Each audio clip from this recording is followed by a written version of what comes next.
اس کی ایک حکمت یہ ہے کہ ان اوقات میں بندہ کچھ نہ کچھ اپنے خالق و مالک کا حیا کرے، اس کے اندر فکر پیدا ہو۔ فجر کا وقت گزر گیا، ساری رات غفلت میں گزری، فجر کے وقت بھی ایسی غفلت میں گزری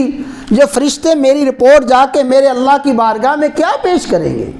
اور میرے یہ اعمال میرے لیے کیسی بد دعائیں کریں گے، فرشتے کیسی لعنتیں بھیجیں گے یہ اعمال لے کے جاتے ہوئے، رب العالمین کی کیسی ناراضگی ہوگی، کیسا غصہ ہوگا، کیسا میرے خلاف فیصلہ آئے گا۔ ان صبح اور شام کی گھڑیوں میں بندہ فکر مند ہو جائے کہ میرے اعمال میرے اللہ کی بارگاہ میں پیش ہونے والے ہیں۔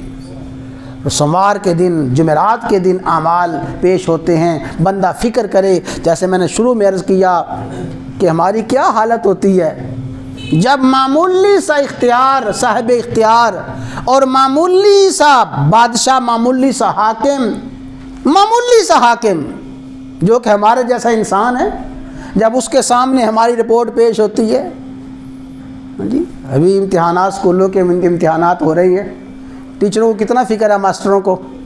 کہ ابھی بچوں کی رپورٹ آنی ہے، پتہ نہیں کیسی رپورٹ آئے گی، جب یہ رپورٹ ہمارے افسران بالا کے سامنے جائے گی پتہ نہیں کیا ہوگا، ایسا فکر۔ تو رب العالمین کی بارگاہ میں اعمال کی پیشی کا فکر ہو اور اس کا یقین ہو۔ جب یقین ہوگا پھر بندہ یقیناً ان اوقات میں کچھ نہ کچھ اپنے اندر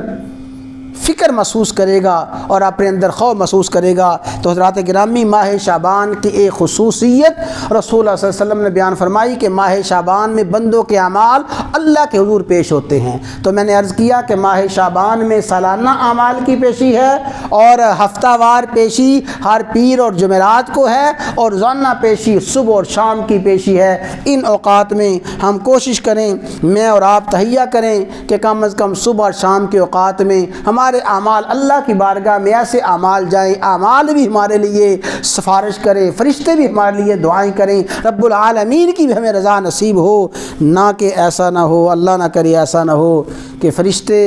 جب جائیں تو لعنت بھیجتے ہوئے جائیں، جب فرشتے جائیں بد دعائیں کرتے ہوئے جائیں، ایسی حالت نہ ہو۔ فرمایا رسول اللہ صلی اللہ علیہ وسلم نے فرمایا جو صبح کے وقت غفلت میں سویا رہتا ہے، ایک وقت ایسا آتا ہے بال فی اذنہ الشیطان، شیطان اس کے کان میں آ کے پیشاب کر دیتا ہے، پھر وہ دن چڑھے اٹھتا ہے، انتہائی غفلت، سستی اور کسل مندی کا شکار ہوتا ہے، اور انتہائی طبیعت میں مردنی چھائی ہوتی ہے۔ فرمایا یہ حالت سارا دن اس کے ساتھ رہتی ہے، سارا دن پھر بے برکتی میں گزرتا ہے، سارا دن اسی پئی مردگی میں گزرتا ہے، اسی مردنی حالت میں گزرتا ہے۔ تو دعا ہے اللہ تبارک و تعالی ہمیں خاص کر ان اوقات میں، ان ایام میں، جن ایام اور اوقات میں ہمارے اعمال ہمارے خالق و مالک کی بارگاہ میں پیش ہوتے ہیں، اللہ تعالی ہمیں ان اوقات میں، ان ایام میں اپنے اعمال درست کرنے کی توفیق عطا فرمائے، خصوصاً ان اوقات میں اللہ تعالی ہمیں غفلت سے محفوظ فرمائے۔